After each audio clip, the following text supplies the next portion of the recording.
Magandang gabi, Novo Ecijanos. Ako po si Double P, ang inyong kaibigang tagapagbalita at narito na ang mga balitang alingaw-ngaw sa oras na ito. Kaugnay pa rin ng bagyong Ulysses. Isa sa mga probinsyang matinding naapektuhan ay ang Nueva Ecija na isinailalim sa signal number 3 nang maglandfall ang bagyong Ulysses sa bansa. As of 5 p.m. kanina, lubog sa tubig baha, sanhi ng pag-apaw ng mga sapa at ilog ang mga barangay ng Tagumpay, Calabasa at Ligaya sa bayan ng Gabaldon. Kaya naman hindi madaanan ng mga sasakyan ang pangunahing kalsada doon. Habang sa ibang mga bayan ay nagsagawa na ng clearing operations. Bandang 2:00 ng hapon, makikita sa post ng MDRRMO Zaragoza ang kanilang mga tauhan at mga volunteers na itinatabi ang mga natumbang puno sa naturang bayan na nakaharang sa mga daanan. Gayon din ang MDRRMO General Natividad na naglunsad ng road clearing operation gamit ang backhoe kaninang 4:00 ng hapon at ang MDRRMO Pantabangan kanina namang 1:00 ng hapon na tinanggal ang mga nakahampalang na puno sa kalsada na nasabit sa mga cable ng kuryente. Ayon sa update ng NIA UPRIS, as of 5 p.m., nasa 200.14 meters na ang naipong tubig ng Pantabangan Dam, ngunit malayo pa ito ng 20.86 meters bago umabot sa 221 meters na spilling level o pagpapakawala ng tubig.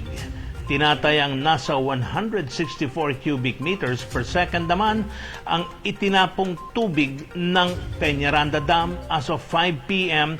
na umaagos sa kailugan ng Gapan City at Bayan ng Jaén. Habang 2,400 cubic meters per second naman ang itinatapon ng Atate o Singalat Dam sa Palayan City na bumababa sa ilog ng Valdefuente sa Cabanatuan City at Tabuating San Leonardo. Nagmumula ang tubig ng Singalat Dam sa Coronel River sa Gabaldon at Digmala River sa bayan naman ng Bungabon. Sa Aulo Dam ay umaabot na sa 99.75 meters ang water level na may spilling level na 103.5 meters at ang Upper Tabuating Dam sa General Tino ay meron ng 103.80 na tubig na lampas na sa spilling level na 103.5 meters. Kaya nagtatapon na ito ng tubig na 14 cubic meters per second.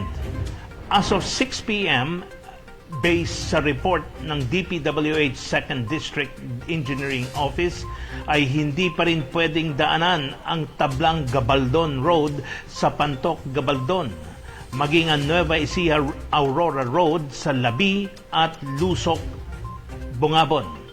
Ipinababatid ni Governor Aurelio Umali na walang pasok bukas November 13, 2020 ang lahat ng tanggapan ng gobyerno maliban na lamang sa mga essential workers na bahagi ng relief at disaster management operations.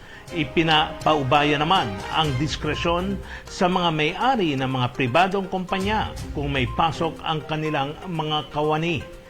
Samantala, patuloy sa pagsasaayos ng mga linya ng kuryente at mga posteng nabuwal o tumagilid ang mga tauhan ng mga electric utilities sa Nueva Ecija upang maibalik ang serbisyo ng kuryente sa iba't ibang mga lugar. Sa post ng NECO 2 Area 1 Facebook page, bandang 3:00 ng hapon ngayong araw, November 12, 2020, ay pinag-iingat ang mga mamamayan sa mga nakalaylay na kawad ng kuryente upang makaiwas sa anumang disgrasya. Una na rito, bandang 11:00 ng umaga ng kanilang ipaalam sa kanilang mga consumer na kanilang siniyasat ang mga nasirang linya sa mga bayang nasasakupan upang sa oras na magbalik operasyon ang National Grid Corporation of the Philippines ay agad na ring maibalik ang elektrisidad sa bawat tahanan. Sa post naman ng Cellcore Facebook page, bandang 2:00 ng hapon ay ipinabatid nilang hindi pa maibabalik ang supply ng kuryente sa lungsod dahil kasalukuyang pagre-repair ng mga poste ng kuryente na naapektuhan ng malakas na hangin dulot ng bagyong Ulysses. Habang ang mga kawani ng Sahelco o San Jose City Electric Cooperative ay nagtatanggal na rin at nag-aayos ng mga linya na nabagsakan ng mga punong kahoy at mga natumbang poste.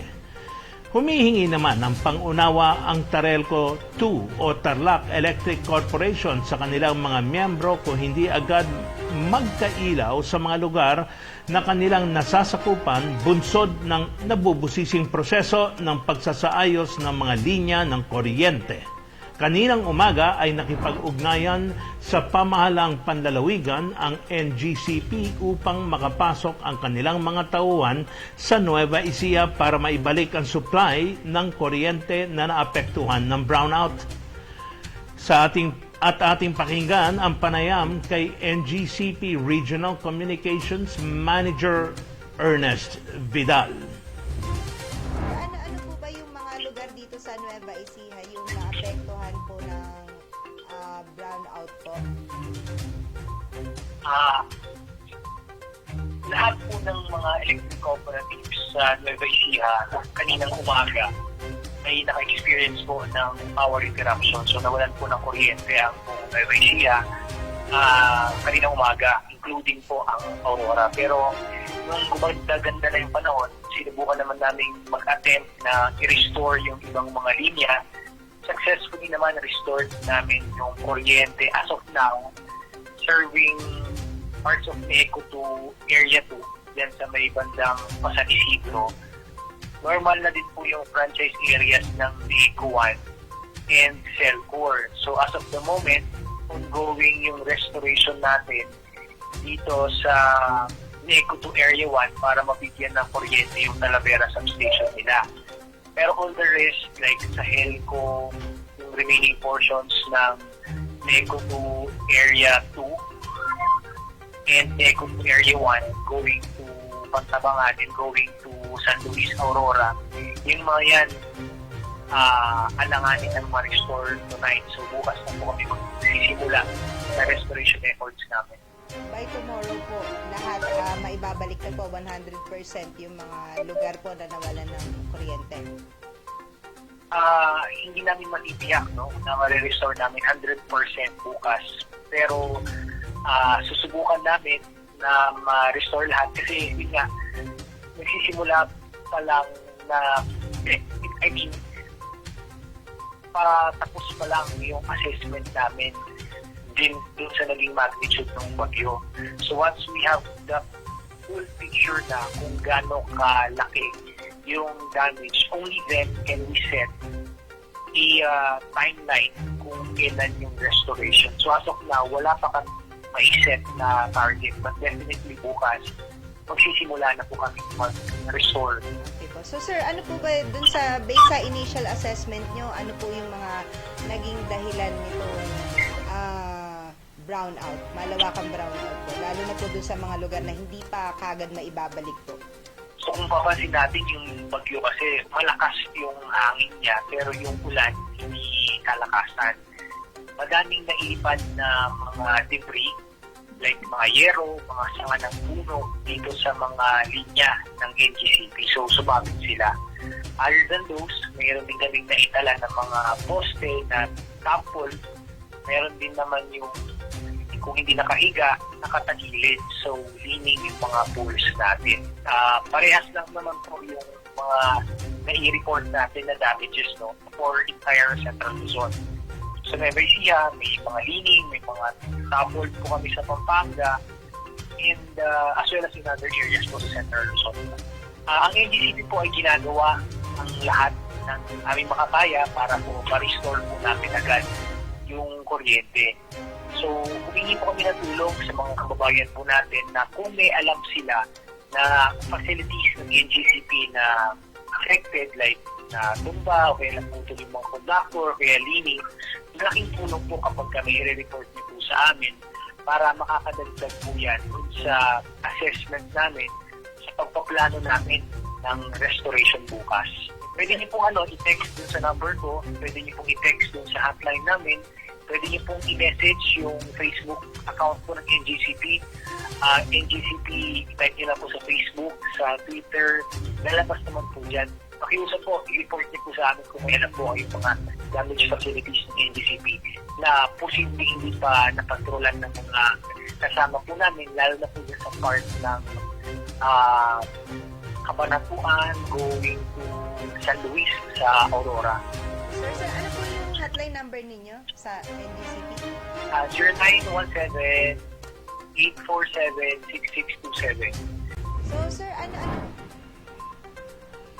Para naman sa latest sa lagay ng ating panahon, inaasahan ng pag-asa na bukas ng umaga ay nakalabas na ng Philippine Area of Responsibility si Typhoon Ulysses.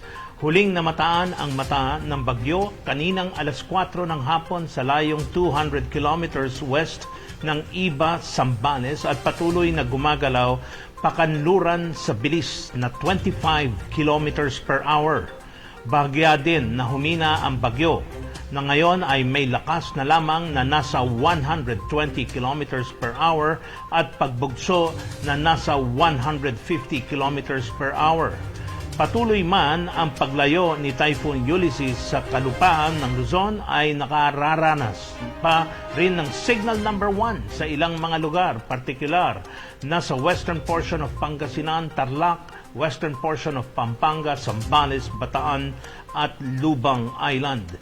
Ibinaba man ang tropical cyclone wind signal sa lalawigan ng Nueva Ecija ay asahan pa rin ang light to moderate rains ngayong gabi.